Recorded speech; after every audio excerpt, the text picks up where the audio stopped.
Congratulations to your three-time or three straight ACC championships, Clemson Tigers. And we will see you on Selection Sunday. I don't need consoling. I'm ravioli. Inside them beef, I'ma try to control me. I'm not the old me. Outside I'm cheesing, I'm macaroni. But way more expensive, man. Now I'm a proponent. Who's my opponent? They do not want it. Nation, the champs. Champs are here. Champs are back. So, man, we'll have a little bit of a season recap. Talk a little bit about the playoffs. I'll have plenty more coming up once this semester's done. Teasers, all that kind of stuff.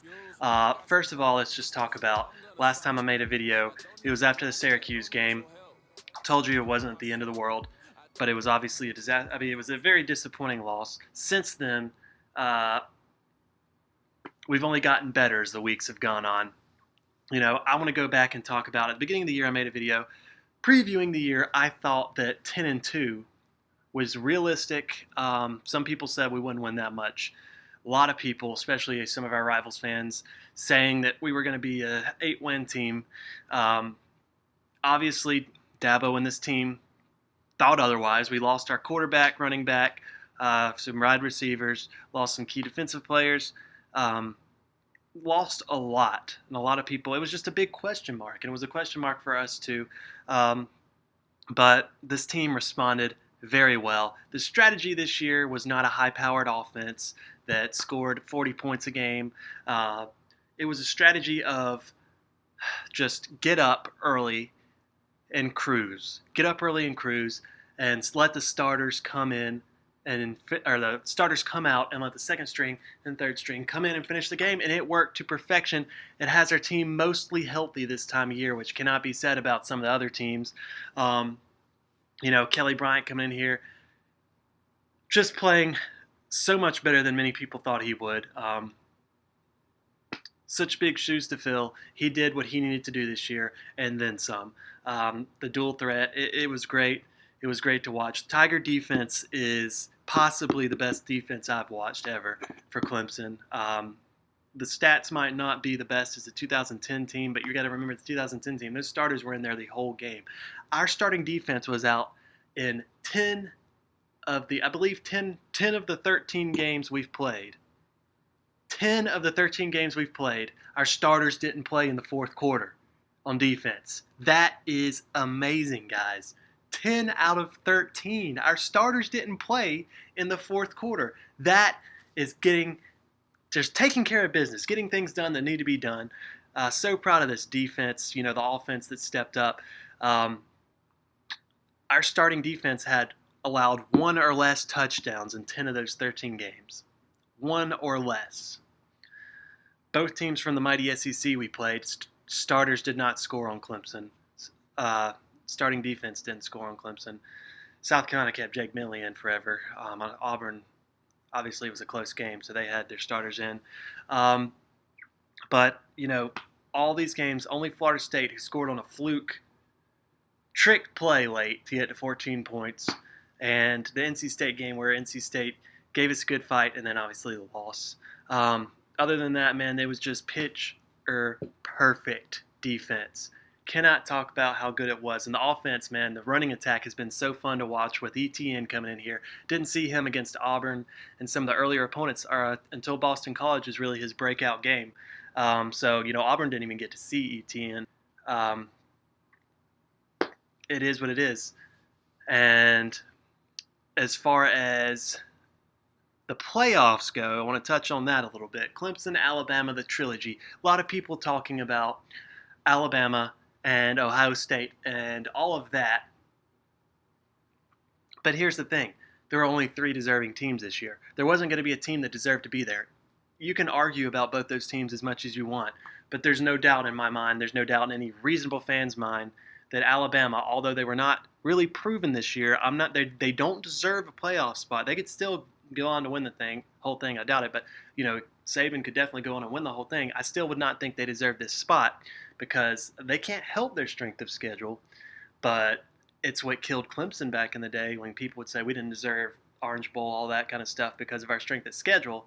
You got to look at that when the SEC teams were all doing good and winning titles every year. every other conference wasn't getting any credit because of that strength of schedule. Now you come back and say, well, lack of strength of the schedule is the only reason the SEC has 2 teams in, because of what happened way back when.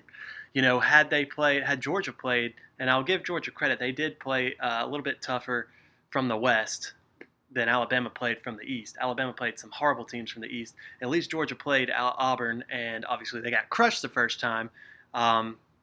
And they played Mississippi State, who's not that good, but they're not horrible. So the East was the worst division in college football, though. So they get the benefit of the doubt. Alabama would not have been in there, though. It's a moot point if Ohio State didn't suck so bad. Now, they had some good wins, but they're just too bipolar. They gave up 55 points. You look at the fact that Alabama lost by 12 points, okay, and their one loss. You look at the fact that Clemson lost by 3 points, 2 field goals away from being undefeated.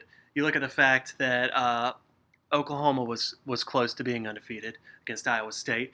You look at these facts, and it just separates you. You can have a couple of good wins, but when you've been blown out twice, when you allowed 55 points, lost by 30 points, that's more combined than Clemson has lost since probably mid-2014 in one game, and you think you deserve a spot. You know how bad Clemson would massacre you? Do you know how bad Clemson would massacre you, Ohio State? We beat you 31-0 when you were much better last year. And our defense wasn't as good last year, and we beat you 31-0. It would probably be about a 45-3 game. Anything can happen. I'm just saying, based on the results lately, it'd be about 45-3 Clemson win. It would be embarrassing. Nobody would want to watch it. Clemson, Alabama 3. It's probably going to be a touchdown game. It's going to be a good game. Might not be a high-scoring, flashy game, but it's going to be a close game between 2 teams who are used to being here and not, losing 31-0 when they get to the big stage. So that'll definitely be interesting.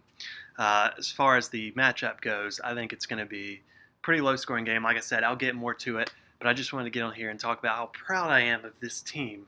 The way that the best coaches in the country, and by the way, Dabo and now Coach Elliott and Venables last year, all back-to-back-to-back coaches and assistant coaches of the year. This staff is unbelievable. The adjustment to get to this run-first offense, and it's not always been flashy, but man, when this running game gets going, it is fun to watch. ETN and Feaster, Choice getting some action back there too. Basically all our running backs that are getting action. And obviously the very capable receivers of Renfro, Kane, McLeod, if he can hang on to the ball. Struggled a little bit against Miami overall this season, though. He's been great.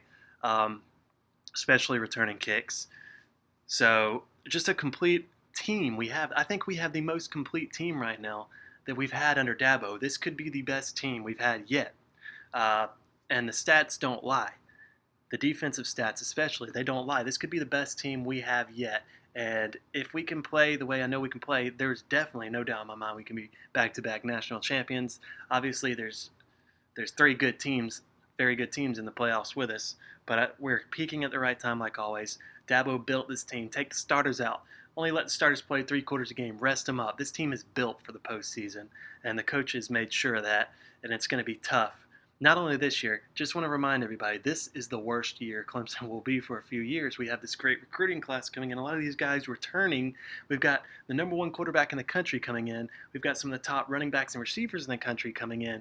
We've got some of the best defensive player in the country and a bunch of the best defensive players in the country coming in. This recruiting class is going to be amazing.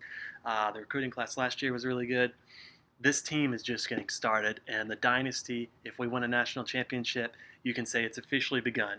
The Clemson dynasty has officially begun. Go Tigers.